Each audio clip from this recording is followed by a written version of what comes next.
Continuing our discussion on the liver, the project manager. In our first discussion, we had a look at what the liver does with the food that we're eating. We also did an assessment on food and how the body uses different foods in slightly different ways. Now we're going to have a look at what the liver does with what's coming out of your body. And all of us, it's inevitable living on planet Earth today, have environmental poisons in our body. But I thank God that He has given us the liver that is able to manage and deal with them. At Misty Mountain Health Retreat, our guests come in on Sunday, they have a lunch on Sunday, and then Monday, Tuesday, they do a fast. And this is mostly vegetable with a little bit of fruit juices every couple of hours. And what I'm going to do now is I'm going to describe to you what happens when a person goes on a fast. So when a person goes on a fast, even though we're giving them fresh vegetables with a little fruit every 2 hours, so they have 5 a day, they have 8, 10, 12, 2 and 4, and then at 6 o'clock at night we serve a broth. And I did talk about the broth and the stinging nettle in the broth. So we're giving them a lot of nourishment. In fact, we say to our guests, you couldn't eat in a day what we put into your juices. So it's high nourishment. But it's still not enough. And so what happens is the liver starts breaking down the fat stores. Starts breaking down the fat stores to give the glucose that the body needs to run on. But do you remember what I said in the first lecture, what's stored in the fat stores? Environmental poisons. And that's why when someone goes on a fast, often their breath is not very nice, their body odour can be a little strong, what they're leaving in the toilet can be very strong, because their body's starting to break down those fat stores. And those fat stores that release the environmental poisons are in a fat-soluble state. So most poisons are in a fat-soluble state. And the body cannot release it as a fat-soluble toxin. The liver has to break it down into a water-soluble state. And as a water-soluble state, it can be easily urinated out, sweated out, come out via the colon. So what I'm going to describe to you now is the 3 phases of the liver detox. This information has only been known since about 2010. So phase 1 basically begins probably within about 24 hours of no food entering the stomach. So we give our guests their main meal at 1:30. So by midday the next day, which is Monday in our retreat, phase 1 kicks in. In phase 1 of the liver detox, the liver takes this fat-soluble toxin. The fat-soluble toxin could be a variety of things, but remember it's fairly toxic because the liver has stored it in fat. So the liver takes this fat-soluble toxin and it breaks it down to a metabolite. A metabolite simply means the first stage of metabolism or the first stage of breakdown. But this metabolite is quite toxic. This metabolite can be 100 times more toxic than it originally was. That is definitely so with alcohol. This metabolite creates a lot of free radicals. And free radicals are damaging to the tissues. It's also highly volatile.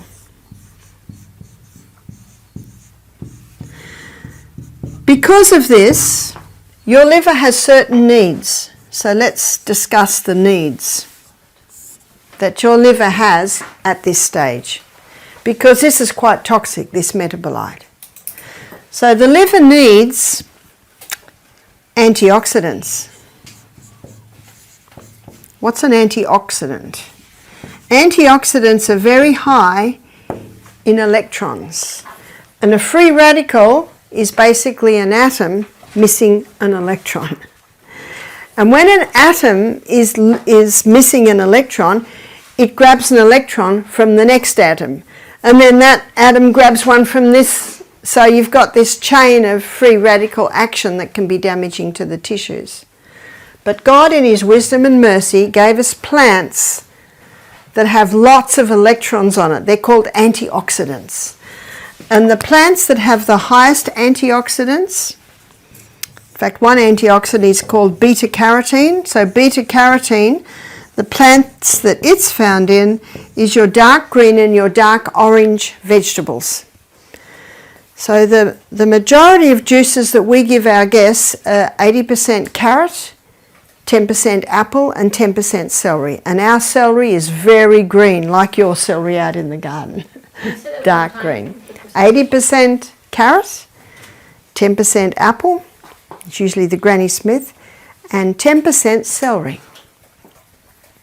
We have to be careful we don't put too much celery in our juices because our celery is so strong.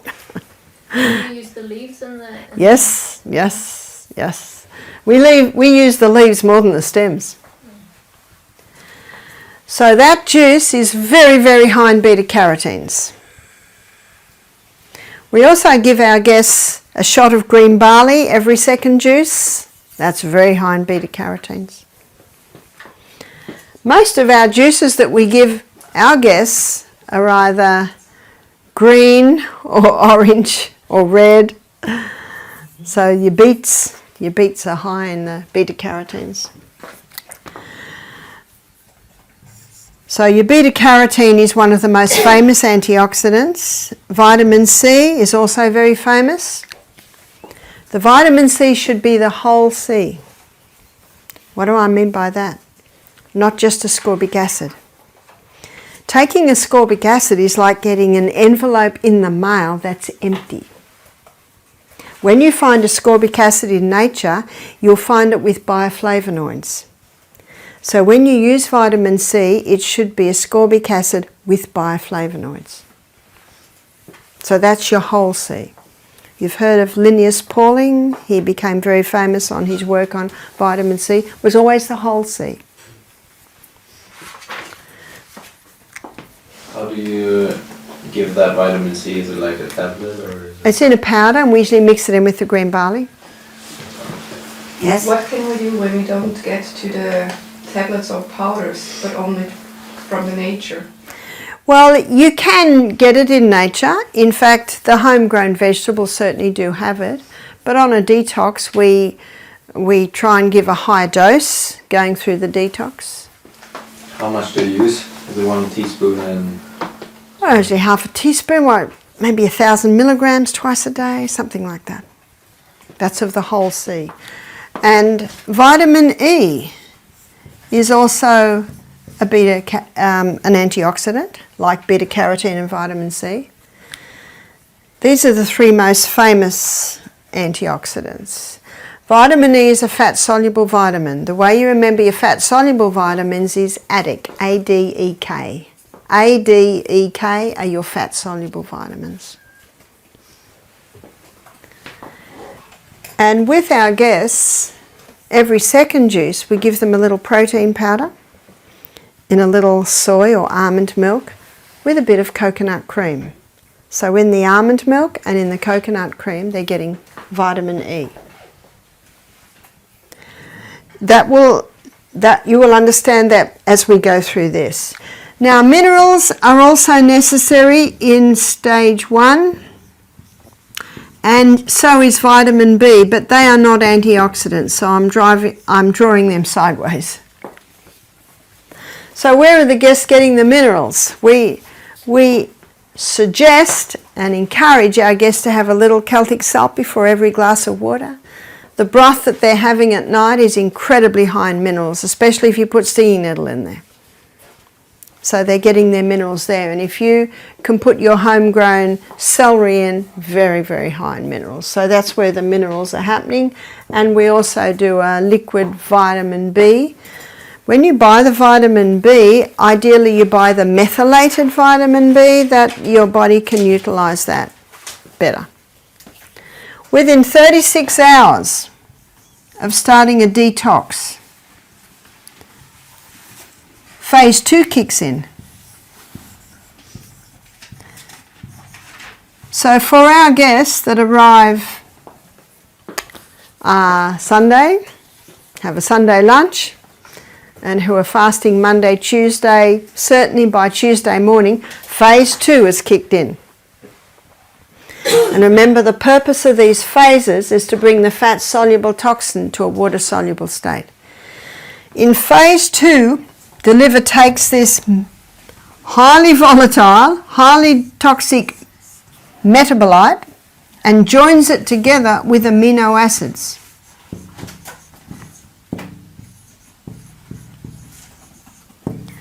The union of the toxic metabolite with the amino acids, like a joining together, the medical term is conjugate, a joining together, that produces the water-soluble state.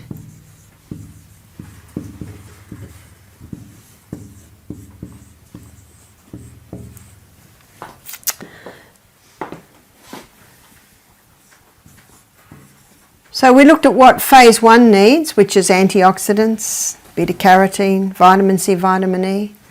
Also helps to have the minerals and the vitamin B. So what does phase 2 need? Phase 2 needs protein. Because protein supplies the amino acids to mop up the toxic metabolites to produce the water-soluble state. How many people take protein on a fast? They don't, do they? And then they get sick.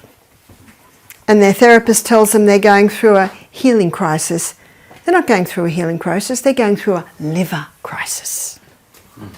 Because if you don't supply the protein within 48 hours of starting a detox, if you don't supply some protein, that person can suffer 25% liver function loss.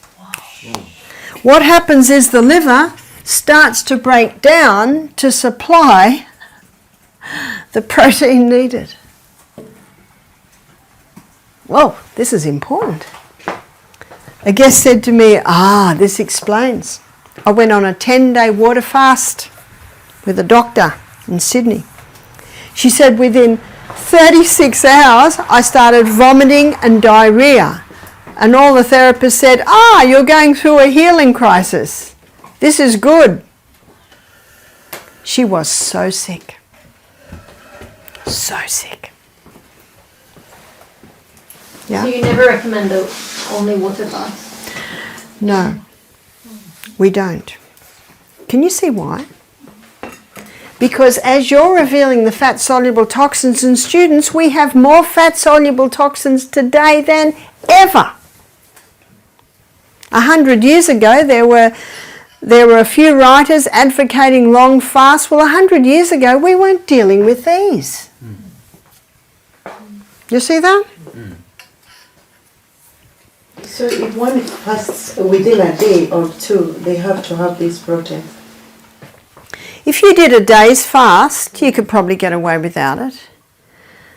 I tell our guests this, and I think it's a very important statement. We nutritionally support your liver to effectively detoxify you. Yeah. We nutritionally support. Now, if we have the Vietnam vet do our program, do you know what I do? I give him a protein drink every juice. Because the more fat-soluble toxins, the more metabolites, the more amino acids he needs. And what we do is we buy a pea protein made out of pea, legume, pea protein, and we put it with almond milk or soy milk and a little coconut cream and a drop of stevia, which gives it a tiny little bit of a sweet. And when the guests drink it, they go, "Oh, this one's nice," compared to the green barley. I say, have your greens, then have your nice juice. So on Monday, we give them green barley at 8, 12 and 4. Protein at 10 and 2. Whereas on Tuesday, we flip it around, because on Tuesday they've gone on to phase 2 of the liver detox. So we give the protein supplement with the juice at 8, 12 and 4, and then the green barley at 10 and 2. And I usually give this lecture on Tuesday morning as they start to go through the 3 phases of the liver detox. When I did my nutrition course, which was about 14 years ago, every single module we studied the 3 phases of the liver detox. As I was lecturing in America one year, a man came up and he said, that's very interesting, but he said, this is not for your lay people, this is for your academics. I said, lay people also have livers.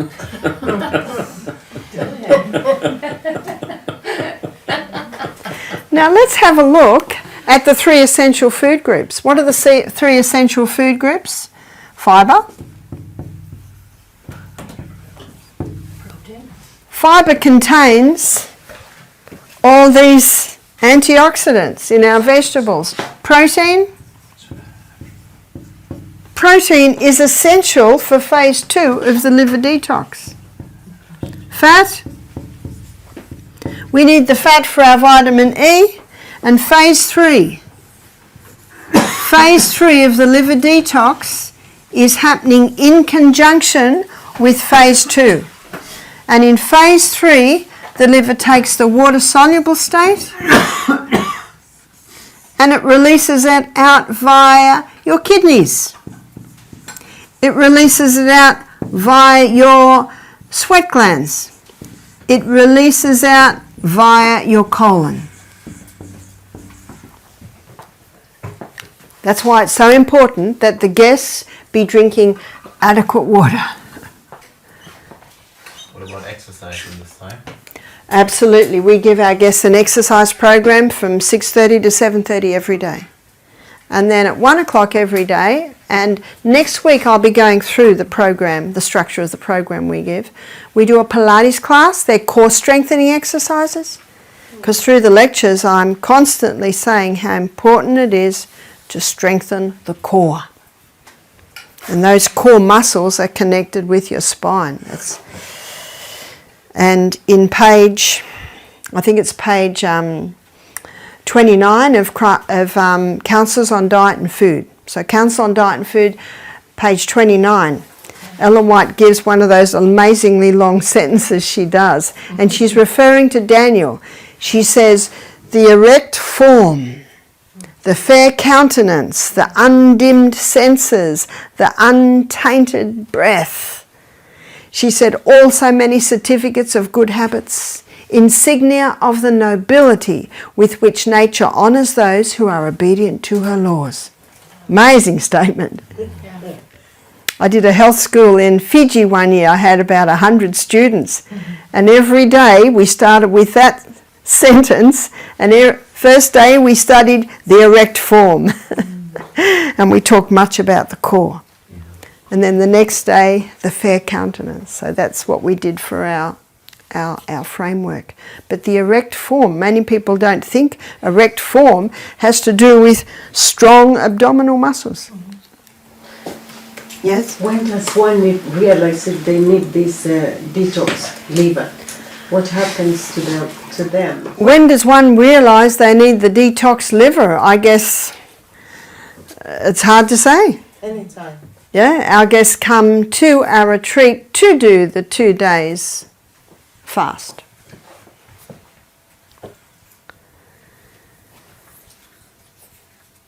The reason why I mention the water is because you need to be well hydrated for your kidneys to be able to release, and you need to have the water, so you got the water in you for the big sweat in the steam sauna.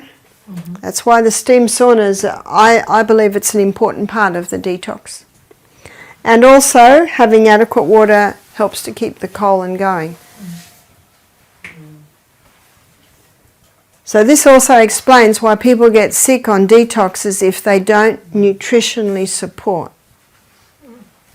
their liver. Yeah? Is there also some literature about these three phases? Sorry, say that Is again. there also some literature about these three phases? We do have some books in America that talk about, in Australia. Dr. Sandra Cabot, she's a very famous Australian doctor, but I know her books have gone worldwide. She's got a book called The Ultimate Detox, where she talks about the three phases of the liver detox. Henry Osaki, he's got a book called, I think, The Nutritional Elements for Physicians. He talks about the three phases of the liver detox. My book, Self-Heal by Design, I devote a whole chapter to the project manager where I explain the three phases of the liver detox. Yes? No, I forgot. I have a question. You don't do longer fasting, you just do it for 2 days. That's right. Can you see why? Because if we go any longer, too much fat-soluble toxins can be released. And I was doing a study, which was on a study that had been done from many of the fasting experts in the world today, and they all agree that it is better to do 2 days every week than a 10-day fast. So that's what you do. Yeah. In the second week you do it. Well, our guests will come for 1 or 2 weeks, and if they come for 2 weeks, they do 2 lots of 2-day juices. We had a man come recently, and he wanted to do a 6-day fast. So he did. It was his choice. And what happened? He was fine, because we nutritionally support him. But this man he'd be 70 now, and he's been living like this for 40 years. So I don't think there'd be too many environmental poisons in him. But if someone has a lot of environmental poisons in them, that's when you need to be a bit more cautious. Yeah? Some use flaxseed and psyllium husk for fiber when you're doing a fast. Well, you don't want any fibre because you don't want any digestion. But if you want to get the bowel movements. When we look at the 3 meetings we're going to be doing on the gut, I'll show you the teas that we use. We use buckthorn, cascara and licorice tea, and we give that to our guests every night, and that keeps the colon going. And that gently stimulates peristalsis. But during fasting you don't need that. They must have that through fasting. After the fasting. Yeah, because you must keep these organs of elimination open. Some people, when they're on a fast, their colon will keep going, but I find most people, when the fibre stops, the colon stops. And you can see why we don't want to give them fibre, because we want the fasting of the releasing of the fat-soluble toxins from the fat cells. Yeah? So your guests have no healing crisis. Not usually. Sometimes we do. Sometimes we get people with, will have severe headaches. Sometimes we've had people vomit, but not much. Not much. Do you do enema with them? It all depends on the state. Some people get diarrhea. We're not going to do an enema on them if they have a diarrhea. But we have a colonic irrigation set up at Misty Mountain. So we do colonic irrigations. With the fast or the whole time they are there? Pardon? With the fast, or are you talking about the whole time they have colon irrigations? A lot of our guests choose not to have a colonic irrigation. So our guests choose, and also our health director, might advise. They might have 1 colonic in the week, or they might have 2. It depends on the person, depends on their problem, etc., etc. But we have had return guests say to us that they did the fast. They had the herbs every night to get their colon moving every day. and they had one colonic irrigation. It's like a bowel treatment where you've got water going in and out the whole time. So they come back a year later and they said before they came to our retreat they had problems with constipation, but since doing the program their colon is going nicely, and they believe that the colonic irrigation helped there. Now with other people it won't help as much as that, but you look at the history and look at the symptoms, you know, there can be many reasons. No two people are the same. So you always look at that. We had a lady who had breast cancer and she chose to have 5 colonics a week for 4 weeks. So we did. It doesn't hurt, it's just water going in and out. You don't find, or you don't buy the idea that it disrupts the flora? If it was soapy water it would, but it's just water. Coffee water then? No. We sometimes do a coffee enema, and what the coffee enema does, it stimulates the liver to drop waste. So a person who has a coffee enema, if you do a colonic on them, you can see the bile coming through. But not everyone chooses that, not everyone wants that, so we certainly go with what the person desires and what they want. Can you measure to what extent the liver functions? No. No? No, we can't really measure it, but often the symptoms will tell you. You know, severe liver problem is when the urine goes a bit dark and the stools are almost light like clay. That's severe liver problems. But most people that don't have them that severe come back a little bit, so it's not quite as severe. They get very nauseous, especially when they have any fats. So there are some herbs that you can give people to boost liver function. So let's have a look at the herbs. And remember Psalm 104 verse 14, where the Bible says that God gave herbs for the service of man. And you've probably heard the saying, bitter to the mouth, sweet to the stomach, sweet to the mouth, bitter to the stomach. You can also apply that to liver. Sweet to the mouth, bitter to the liver. Bitter to the mouth, sweet to the liver. So all your bitter herbs are great for the liver. So this is dandelion.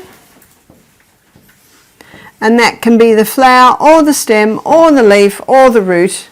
It all has those bitter properties. Gentian. Gentian's a very bitter herb. It's a root. And St. Mary's thistle. And sometimes that's called milk thistle.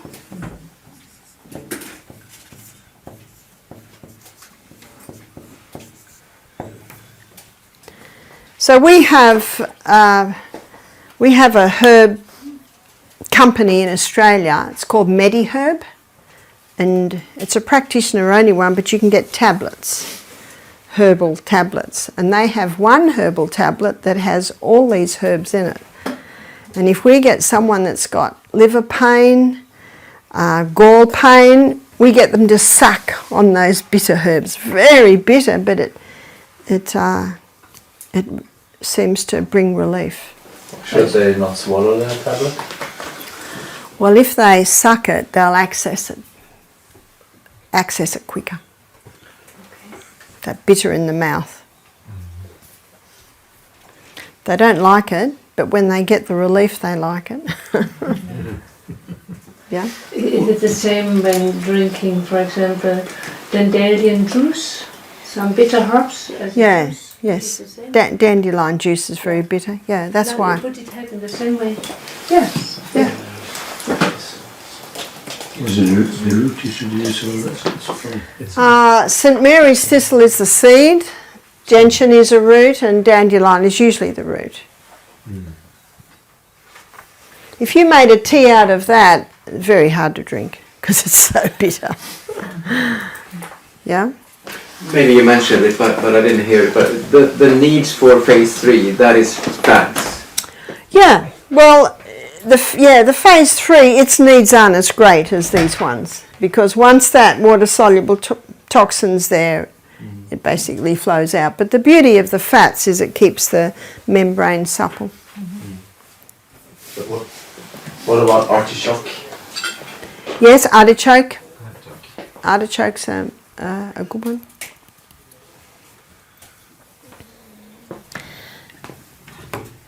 Now I want to cover something here that has to do with the liver.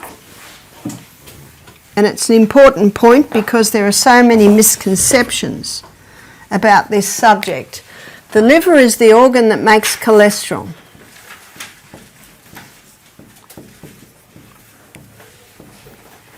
And we've been told that cholesterol is public enemy number one, am I right?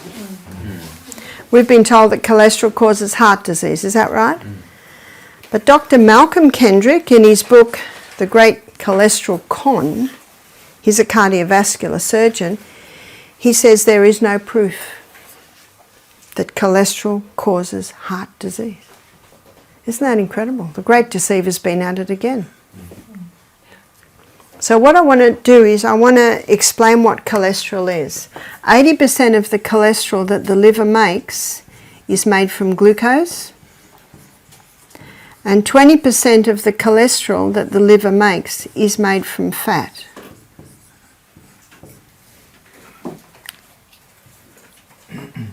And the liver makes cholesterol according to the body's demands. The two main cholesterols are high density lipoprotein and low density lipoprotein. And we've been told that high density lipoprotein is the good cholesterol and low density lipoprotein is the bad. Yep. But the body doesn't make bad things. It has a role. So the reason why high density lipoprotein is being called the good cholesterol is because it is the carrier. And it is the carrier of excess cholesterol back to the liver. Whereas LDL, its role in the body is that of a repairer and a rebuilder.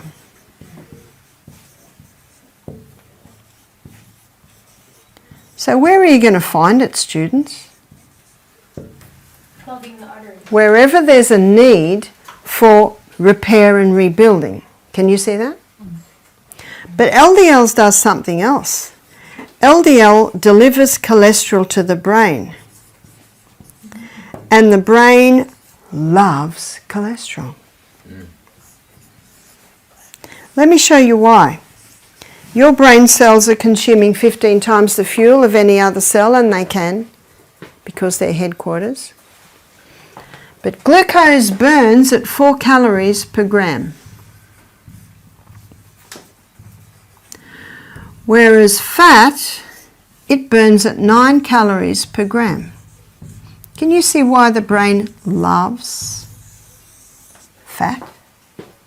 Because it's going to get more than twice the units of energy that glucose will give. Yes? So the brain, does it both use HDL and LDL cholesterol? Just LDL. Just LDL, thank you. So let me show you how these two cholesterols work together. In the blood. So we're going to have a look at the blood vessel and see how it works. So here's the blood vessel. And because of its low density, LDL is always on the edge. Because of its high density, HDL is in the middle. In her book, Who Switched Off My Brain, Dr. Natasha Campbell-McBride, she spends the first 3 chapters looking at all the environmental poisons that damage the endothelium cells that line the arteries. So environmental poisons, they're coming at us from every side. They're in our laundry detergent. If you can't find a biodegradable laundry detergent, use sodium bicarbonate. That's cheap. That's easy, isn't it? So for what do you use it now? For washing the clothes. Just for the detergent. We had a man do our program who had orange curly hair, lots of it, big orange beard. He said, I use sodium bicarbonate for everything. I wash my hair, I wash my beard, I wash my clothes, I wash my body with sodium bicarbonate. Wash my teeth with sodium bicarbonate. Do you know in the old days, they'd go down to the river and wash their clothes. Do you know what they wash their clothes with? Water. They'd scrub it and beat it and scrub it, put it on the line, beautiful white clothes, smelling beautiful. The sun has purified it. We seem to have this mentality, we've got to scrub and clean everything with all this foam. It's all chemicals. And when we wear those clothes, there's residue of those chemicals in those clothes, and our skin takes it in. These environmental poisons are coming from everywhere. What you're putting on your skin, your clothes, the fabrics that your clothes are made from. The polyesters, the acrylics and the nylons. Those little chemicals are coming in, they get into the blood and they damage the arterial wall. Chemicals on the food, chemicals in the air. They're everywhere, they're everywhere. Mercury fillings, the mercury. Mould in the house, it can damage, it can damage. So what's going to plug up the hole, student? LDL. It's plugging up the holes. But the problem is the people don't realise what the laundry detergent's doing to them. They don't realise that their potatoes have been grown with Roundup. They don't realise these things because there is a great deceiver out there who's deceiving the whole world. And so what's happening is the damage continues. What's happening in the artery? High blood pressure. What's happening is the arteries are getting clogged. Something else is happening. There are little protein molecules floating through our blood. And on this high carbohydrate diet releasing high glucose into the blood,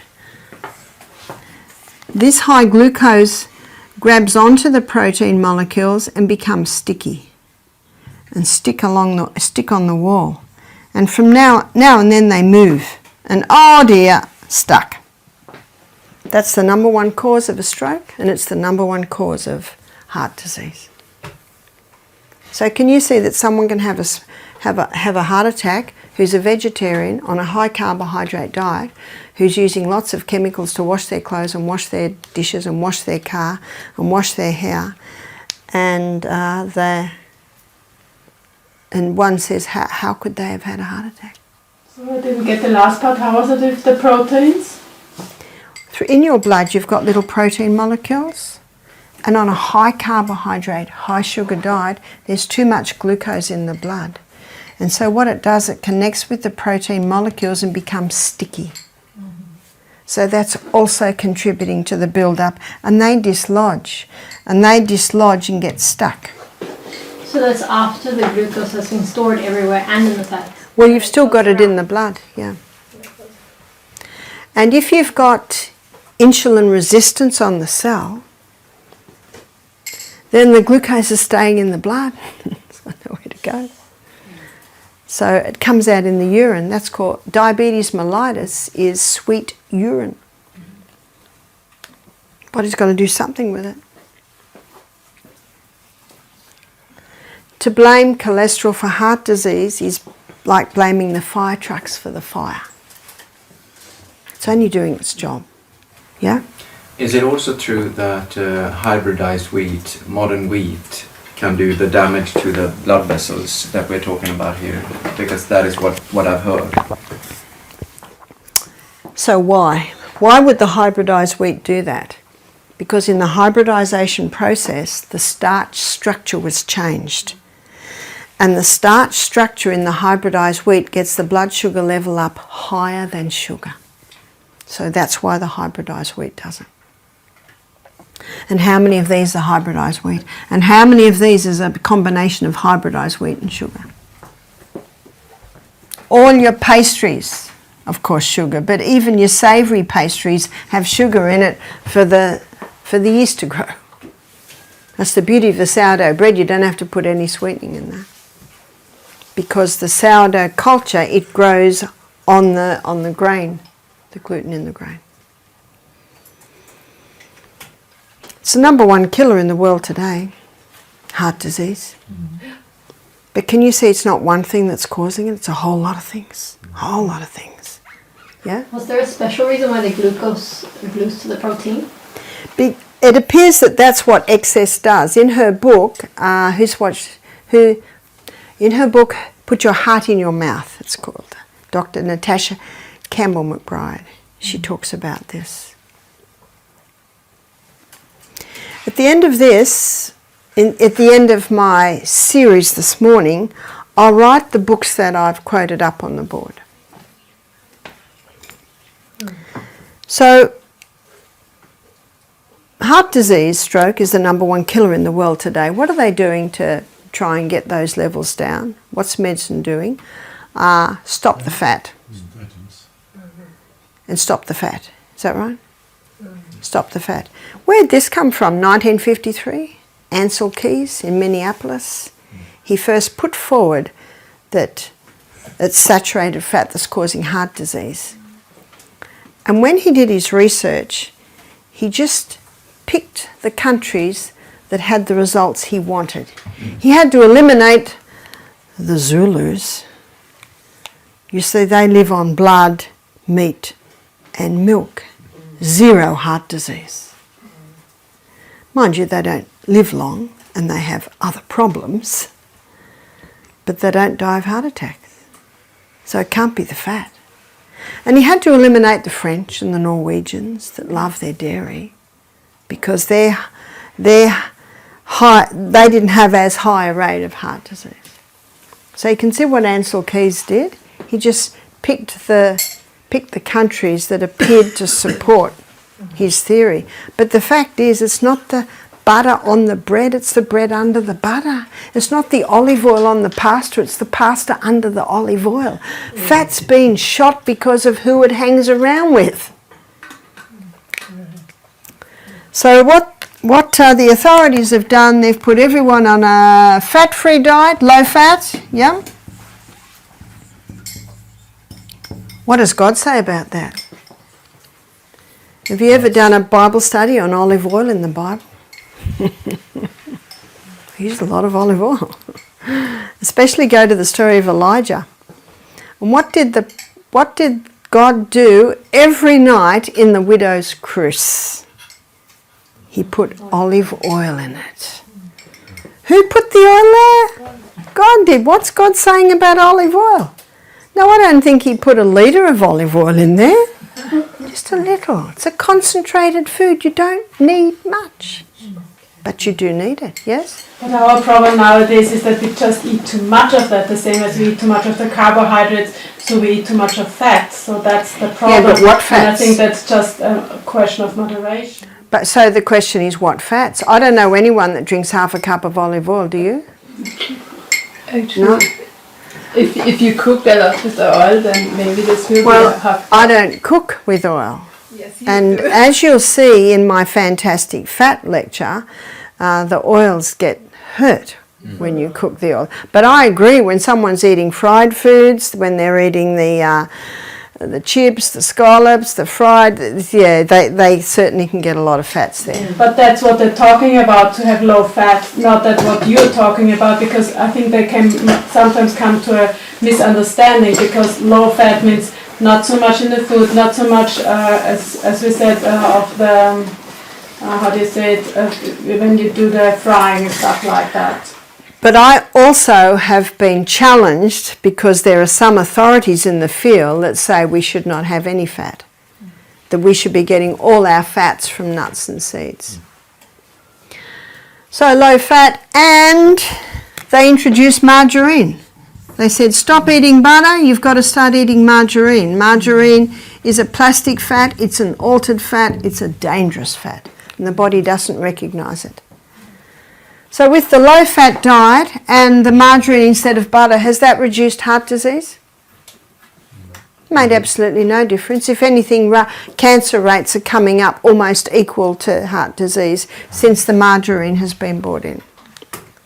Okay, we've got another one to reduce heart disease. They've lowered the levels. What do I mean by that?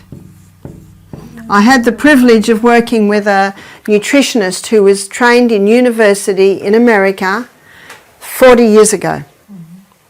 Now, I'm not sure how your standards are, but in America, 30 years ago, 300 and under was deemed perfectly normal.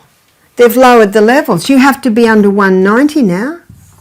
What would that be? And I just know American and Australian. So Australian, 300 would be about 7.5. 190 would be about 5. They're ridiculous levels. Is that the LDL cholesterol specifically, or The whole cholesterol. So if someone rings me up or emails me from America and says, Barbara, my cholesterol levels are 250, the doctor says if I don't go on the cholesterol lowering medication, what's this based on? Fear. I'm going to have a heart attack and die. I said, that's perfectly normal. 265 is perfectly normal. The Framingham Heart Studies. This is a little town of Framingham. The studies have been going for about 40 years, looking at 30,000 people. Some come on, some go. And they set up this study to prove that cholesterol causes heart disease, but it has not. People with low cholesterol levels are having heart attacks. But you know what it did show? People with low cholesterol levels are in just as much a danger, and even more danger of getting mental problems. Mm-hmm. People with high cholesterol levels don't suffer from dementia. Mm-hmm. Because the brain loves what?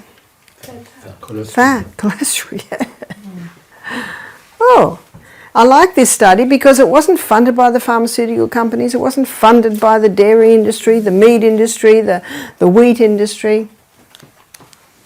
So you don't hear much about that because they don't like the results. So they've lowered the levels. What else have they done to reduce heart disease? Put everyone over the age of 50 on cholesterol lowering medication. Has that helped? The pharmacy. Not at all. Not at all.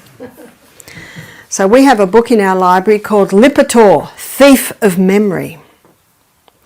You see, what the cholesterol lowering medications do, and this is Lipitor, Crestor, all your statin drugs, they block the pathway in the liver that the liver uses to make cholesterol. But that same pathway is the pathway that the liver uses to make coenzyme Q10. What's coenzyme Q10?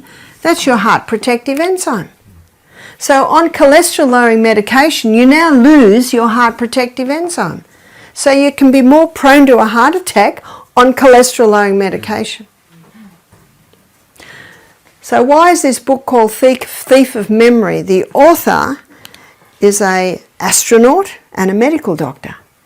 And I think he was about 45. He went to have his yearly blood test. And they said, oh, your cholesterol levels are a little high. What were they? 220. Please go on Lipitor. 6 weeks later, his wife found him out in the garden. He didn't know who he was. He didn't know where he was. He didn't know who she was.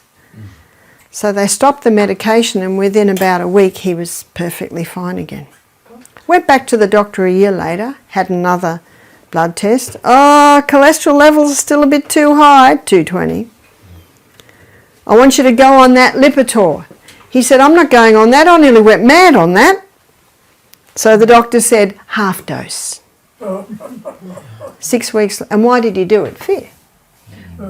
6 weeks later, his wife found him out in the garden, didn't know who she was, didn't know where he was, didn't know who he was. No, he stopped immediately. Do you know what the side effects of cholesterol lowering medication are? Alzheimer's, dementia, memory loss, muscle wasting. And they've just added another one, breast cancer. Where does the devil want to take down? Our mind. How many people in aged care facilities have memory loss and Alzheimer because of the cholesterol lowering medication that they're on? Remember Revelation chapter 18, verse 23, the last part? Her merchants were the great men of the earth who deceived all nations by her pharmakeas, her medications. Yeah. So is this one medication that you don't advise caution with when you have guests, to go slow to get off of it? Well, there is a side effect. If you stop the cholesterol lowering medication, your memory will return. You can be on it for 10 years, stop it immediately, and you'll start to get over it. Yeah? There was a woman in Sweden, maybe 10, 15 years, who received medicine, and she lost memory for those 10 good years. And I think she stopped using, and she regained her memory. That's right. We have seen that again and again. And she talked about the time she had lost with the... Oh yes, yeah. That great deceiver, geez. But why do people take it? For fear. So the only hope of better things is educating people in the right principles. Let the physicians teach the people the restorative power lies not in drugs, but in nature. And remember, if a drug doesn't have a side effect, it's not a drug.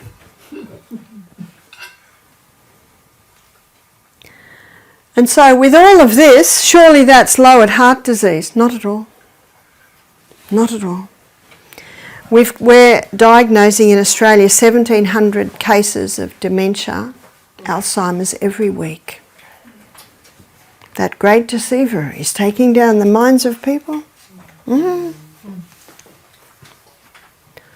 I've never had a cholesterol test. I don't even know what it is. I'm just not really interested to know. Yeah.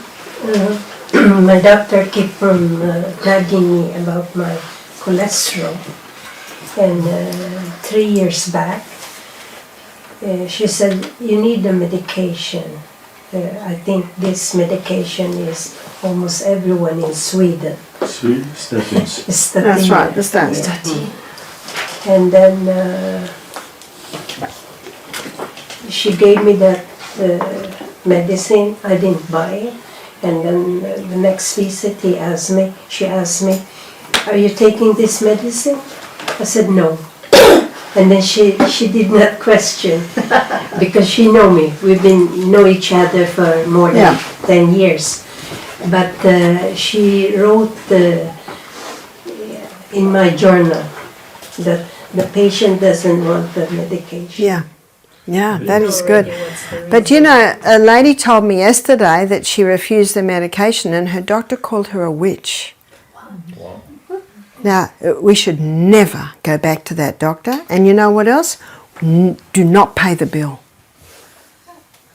You see, it's us who will change the system.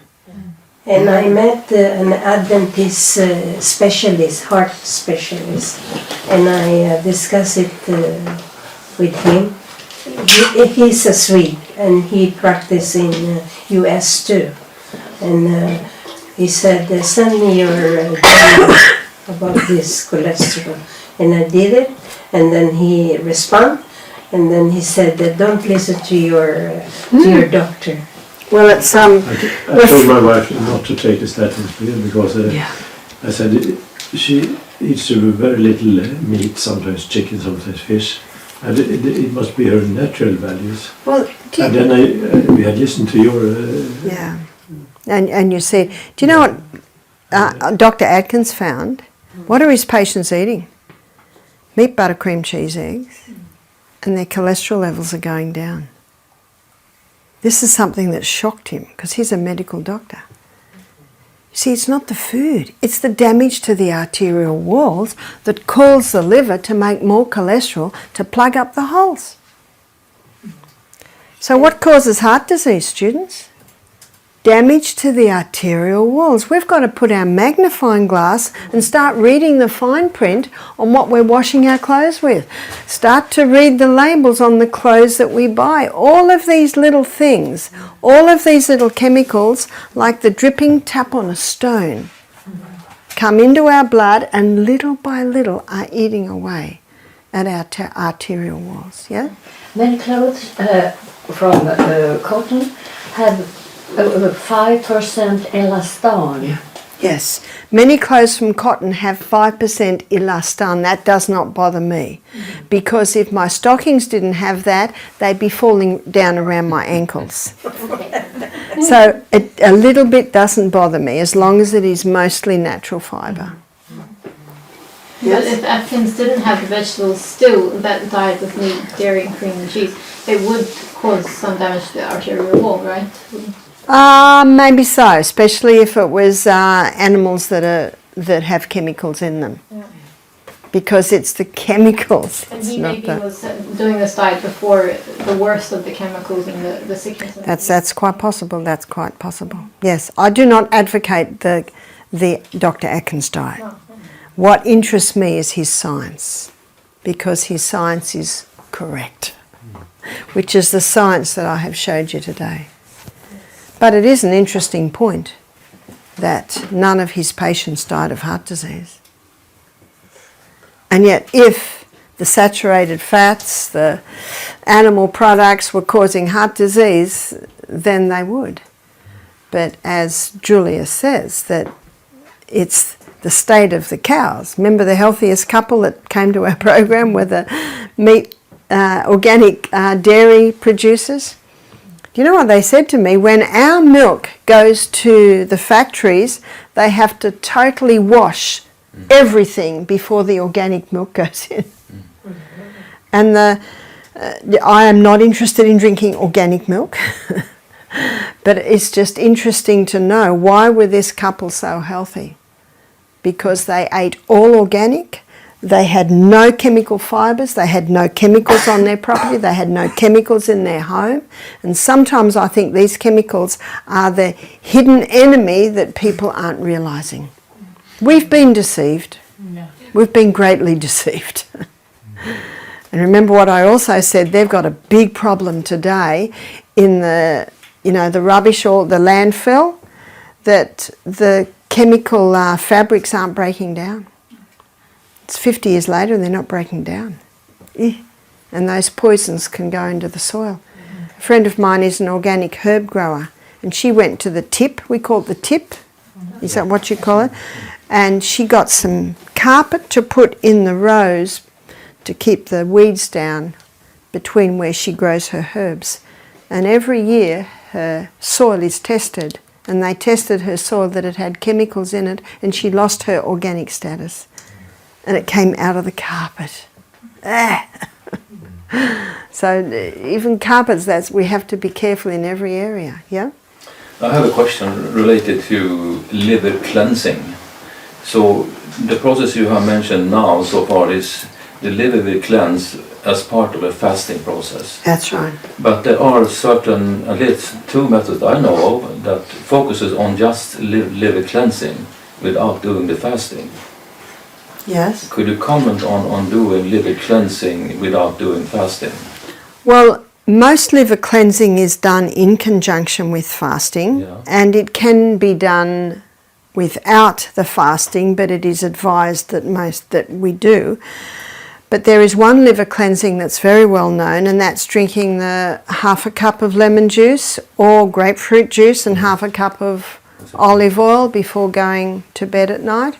So what happens and why that does cleanse the gallbladder, it's really the gallbladder, so much oil comes in that the gallbladder goes almost into a crisis and spits out a huge amount of bile to cope with this huge amount of oil, and in the process it's spitting out the stones. Basically that's the theory, and it has been used for a couple of thousand years. So that's one, and it is also advised to have apple juice the week before to help break down the stones because of the malic acid in apples. But all the modern apples don't have malic acid in them. So the only apples that would give you the malic acid to help break the stones down would be from old trees. And if you buy an old orchard and you prune it heavily and manure it well or compost it well, in 2 years you can get some beautiful fruit.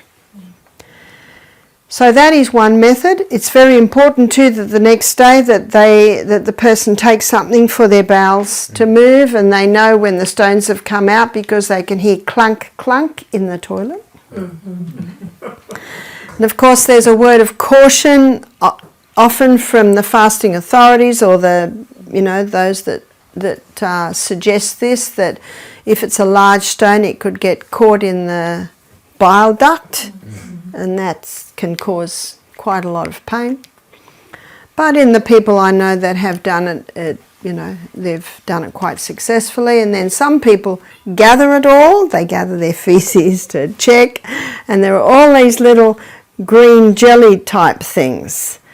Do you know it's really just the combination of the olive oil and the bile produces those little green things, and they think they've lost a lot of stones, but actually they haven't. A stone is just like a stone out there. It's exactly what it's described. In my book, Self-Heal by Design, I do describe a gentler liver or gore cleanse. And that goes over 5 days, and you don't necessarily have to be fasting.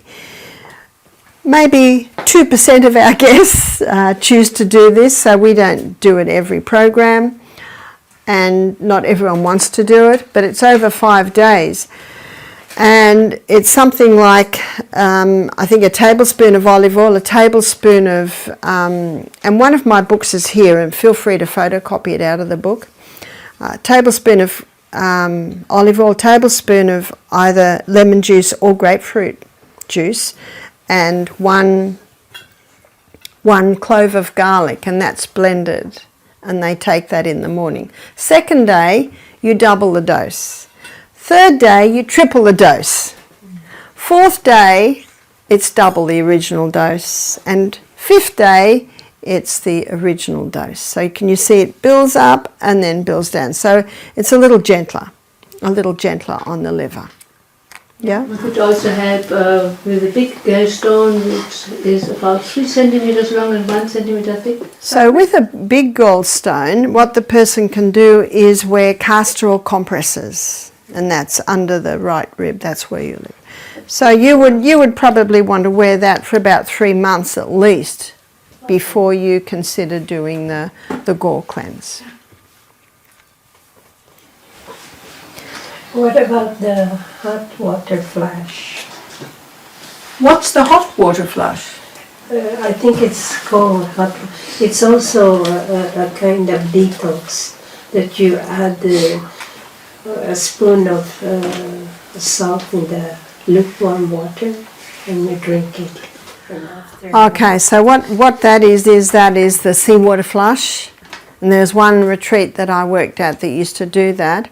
And you have 2 litres, one third is pure seawater, 1/3 is hot water, and 1/3 is plain water.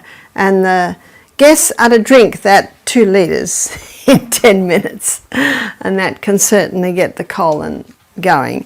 We decided not to do that at our health retreat because too many times I saw people vomit it up.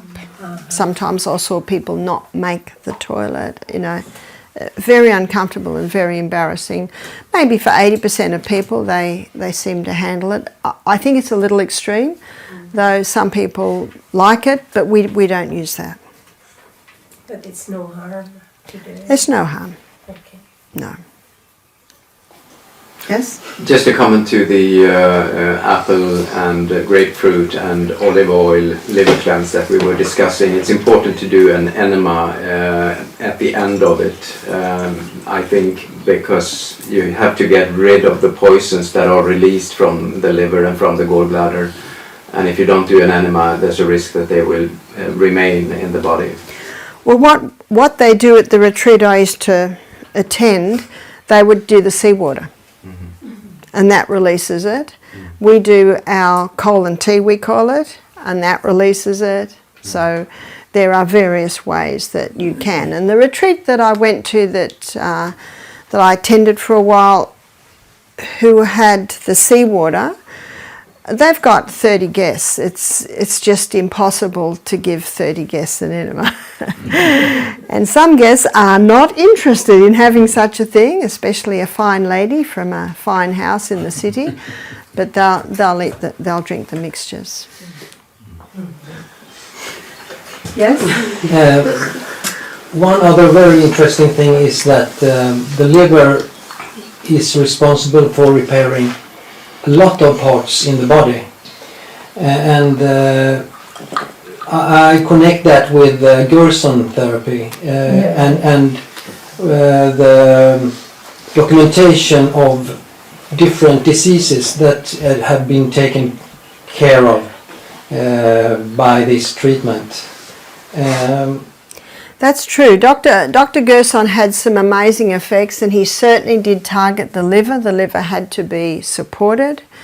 And some of the things I don't totally agree with Gerson, and one is that you had to take liver essence, which was the liver from a cow. Also, today, with so many people having problem with the high sugars, you had to have something like 13 glasses of carrot juice a day. And we find that if someone has got cancer, that just gets the sugar levels up too high. So Gerson certainly played a role at the time. I think Gerson was something like late 1800s, is that right? I know his daughter Charlotte Gerson, she's probably about 90 now. He died 58, I think. 58, Yeah. okay, yep. Charlotte Garson Yeah. just a few years ago. Yeah, okay. She was Okay. 90 something. Yeah, she has already passed, and she's allowed to at that age. So what was good that he did? Well, he was getting results, that is true, and he supported the liver, and he put people on juice fasts. What was interesting was he found that with his cancer patients, if they had sprouts, then they stopped repairing so quickly. And what he put it down to was that in the sprouts, and this is not Brussels sprouts, these are like bean sprouts, he found that in the sprouts there was a little chemical in there that the plant releases to protect bugs from eating the new shoots from the sprout. But from what we know now, that there are many sprouts, especially the ones you buy, that can have mould in them. What's the name of the chemical? I can't tell you. Okay, yes? Okay. So one of the methods Gerson is working with is coffee enema. So can you please comment on that Can I method? please? Because coffee is not good for drinking, but Well, the good news is it's no good that way, but it's okay the other way. Why? Why? Because when coffee goes into the colon, the portal vein picks it up immediately, takes it to the liver, and it causes a reaction in the liver to throw off waste. And so it works totally different the other way. And Max Gerson, in his book, he gives a story about, I think it was in the First World War, there were big tents, makeshift hospitals, and the nurses had to give enemas to a lot of the patients because the medication was constipating them so much, and they'd run out of water. And one nurse said, look, we've got a lot of coffee left over, let's just give them coffee enemas, because they'd run out of water. So they gave coffee enemas to all the patients, and as over the next hour, the patients all said to the staff, what have you done? Our pain levels have all reduced by 50%. So if I get someone who's got a very severe migraine and we can't, through all our hydrotherapy treatments, seem to bring relief, we'll give them a coffee enema, and that will bring the pain levels right down. Sorry. There are examples of very interesting results. It was one patient that had emphysema, I think the name is, and he had only 30% of lung, what do you call it? Capacity. Yeah, left. So he went on this therapy, and after some months treating himself at home, he regained 30 or 40% of lung capacity. It was destroyed before, and the doctor said that you will live 1 or maybe 2 years more, and he could not understand how this could. It is a miracle. It is a miracle for that to happen. That is certainly true, because once the alveoli are dead in the lungs, they cannot regrow. You would ask yourself, what is the liver really responsible of doing? Can it repair a lot of more stuff than we know now, or? It's quite possible. Yeah. This human body is an amazing piece of machinery. Yeah. Exactly. So students, look after your liver.